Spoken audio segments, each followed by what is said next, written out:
This is Decent for We the People News. So I came across this video and I thought it was interesting. So, I'm not an attorney, don't care to be an attorney. This is a learning video. Whatever is said, being done, or whatever on these videos, I'm not responsible for. Take matters in your own hands.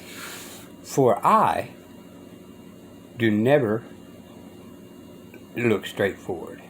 I look around me for the outside forces want to commit harm upon me, and this is one of them.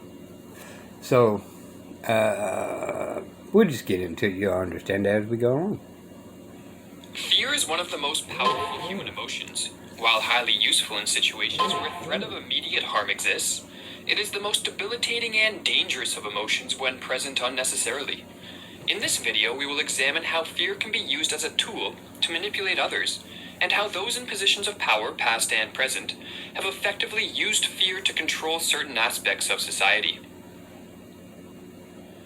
Humans, especially since the Industrial Revolution, have become increasingly protected from the dangers that our ancestors faced in relation to the natural world.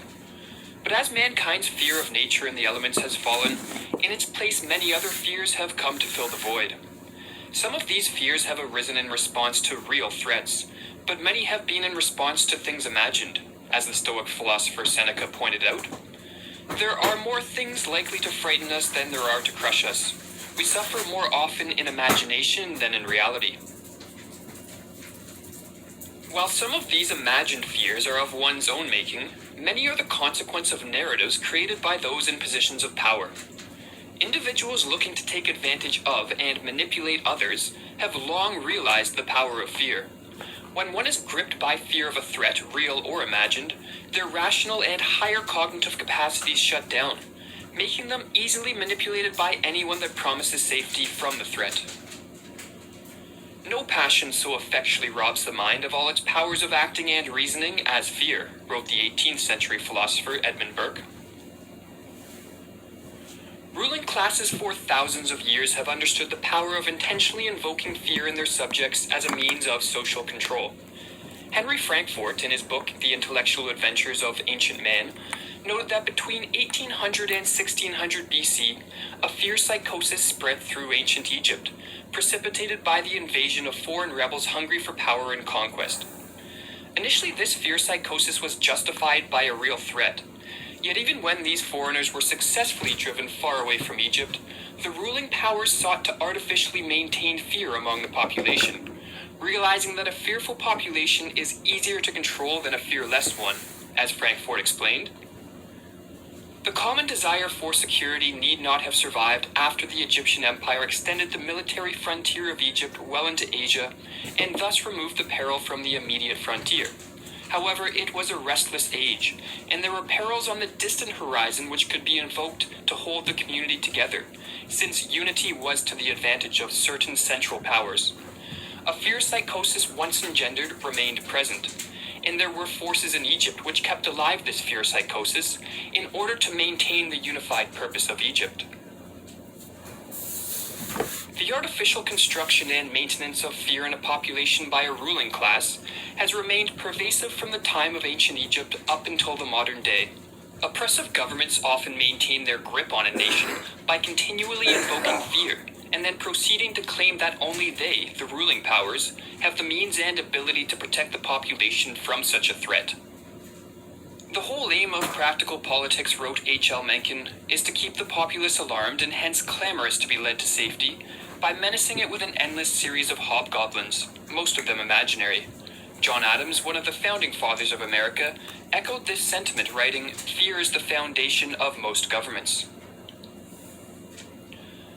While there are numerous tactics and strategies that have developed over the centuries to effectively exploit the public through fear, two of the more powerful and efficient are the use of false flags and the implementation of propaganda via repetition. A false flag can be defined as a covert operation, designed to deceive in such a way that the operations appear as though they are being carried out by entities, groups, or nations other than those who actually planned and executed them. In his book Feardom, Connor Boyack provides a nice explanation on the effectiveness of false flag attacks for those looking to institute social control. Physical attacks lead to a corresponding increase of trust in political leaders and submission to them. This effect is likely the same whether the attack be a surprise, known to political leaders yet allowed to happen, or directly orchestrated by these same leaders who stand to benefit from the increased trust and submission. False flag operations are used because people generally do not have access to the details, so they are prone to rely upon what they're told and thus are easily deceived. People will, for the most part, believe what they are told in times of crisis, and so government officials, whether their motives are good or evil, capitalize on or completely fabricate the crises.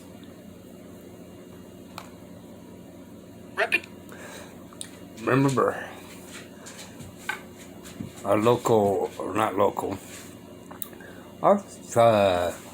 Congress, some of the Congress members says, do not let a good crisis go to waste. And you don't think he's talking about this, right? We got to fear this, we got to fear that. Repetition is also a well-known and prevalent propaganda technique used to solidify falsehoods and perpetuate fear in the public consciousness. By repeating specific phrases and warnings, and displaying particular symbols and images over and over through various mediums, those in power are able to paralyze entire populations with a fear psychosis. The Nazi propaganda minister Joseph Goebbels was well aware of the power of repetition in cloaking falsehoods in a garb of truth, stating, "It would not be impossible to prove with sufficient repetition and a psychological understanding of the people concerned that a square is in fact a circle. They are mere words, and words can be molded until they clothe ideas in disguise." George Orwell, in a related manner. Isn't that what they're talking about with the big V? We shut the country down over the big C. And now we're shutting the country down over the big V. Isn't that exactly what they're doing? Viewed political language as largely a form of propaganda designed to deceive people, as he wrote. Political language is designed to make lies sound truthful and murder respectable, and to give an appearance of solidity to pure wind. Isn't that what the court's doing? Think about it. Logical advances of the last century have given those in power the ability to propagate their narratives and engage in fear-mongering to an extent never before seen in history. However, despite the unnerving situation we find ourselves in, there is an antidote to the power of propaganda and fear-mongering, that being knowledge. Plato rightly stated that ignorance is the root of misfortune. And as long as we remain ignorant of the fact that all too often, those who claim to protect us from fear are actually manipulating our fears for their own benefit, then we will be contributing to the misfortune of the world through our ignorant compliance. Conquer and divide, right? A race against race. Think about it. Philosopher Voltaire stated that those who can make you believe absurdities can make you commit atrocities. To avoid being an individual who can be convinced of absurdities, one must become an active truth seeker, instead of the all-too-common passive propaganda receiver. An important step in becoming an active truth seeker is the realization that when evaluating the claims of those in power, skepticism is warranted and even necessary. Very often those who rule do not have the best interests of the public at heart, for as Alexander Solzhenitsyn put it, political genius lies in extracting success even from the people's ruin. Which brings up qualified immunity for cops, absolute immunity for judges, and qualified immunity for attorneys. So think about it. Reality is that most of us are not in a position to single-handedly change the world, but we can at least try to rid ourselves of the unnecessary fears which are the fuel for so much hate and destruction in the world. In fact, taking responsibility for one's actions and the beliefs that motivate such actions may be the most important thing one can do when faced with the prospect of an oppressive government. For as Stanley Milgram noted, the disappearance of a sense of responsibility is the most far-reaching consequence of submission to authority, and furthermore, might there be truth to the comment by F.A. Harper that the man who knows what freedom means will find a way to be free? That goes into the deal of the mass mandate. Alright? If you're sick, stay home. But if your company threatens your job, then you must go to work, but lay all the responsibility on the company if anybody else does get sick. Alright? Responsibility for yourselves, right? If I'm not sick, I should be able to walk out without any mandates upon me. And, and so should y'all. At this point, some may be thinking that while the use of fear by those in power certainly contributed to horrible situations in the past, most notably in the totalitarian states of Russia, Germany, and China in the 20th century, Western nations of the present are far from approaching a situation so dire. Hopefully this is true, but it is important to realize that those who have lived through the rise of oppressive governments have seldom realized the perilous situation they were in until it was too late.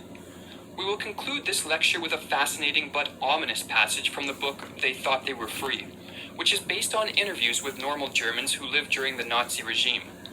The following quote comes from one of the Germans interviewed, where he discusses why he thought that more ordinary Germans didn't take a stand against the rise of the Nazi government. One doesn't see exactly where or how to move. Believe me, this is true. Each act, each occasion is worse than the last, but only a little worse. You wait for one great shocking occasion, thinking that others, when such a shock comes, will join with you in resisting somehow.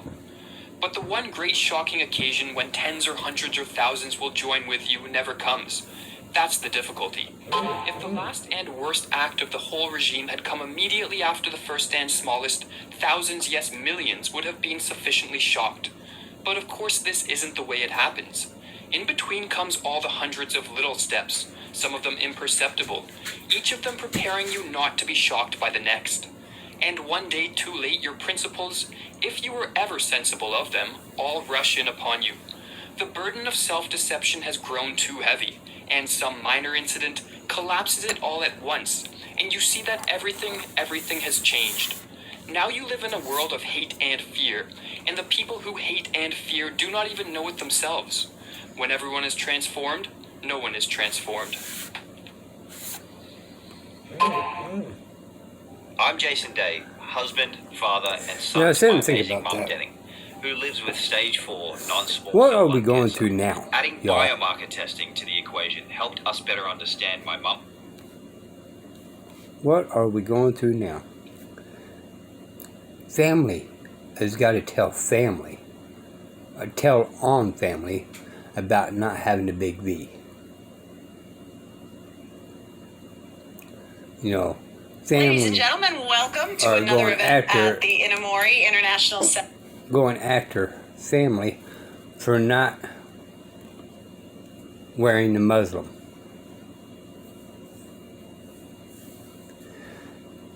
And this wasn't being brought up by the people.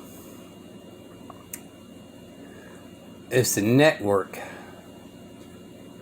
of news and the government entity adding gas to the fire, which grew into a forest fire. Now all we, the people, are ignorance, but we are ignorant in bliss. Just saying, y'all. This is Diesel for We the People News. Never, never, never, never just look straight forward. Always look around you, for the outside forces may want to commit harm upon you. Case in point. This was a learning video. Take it as you wish. Take it as you might. But the courts, you know,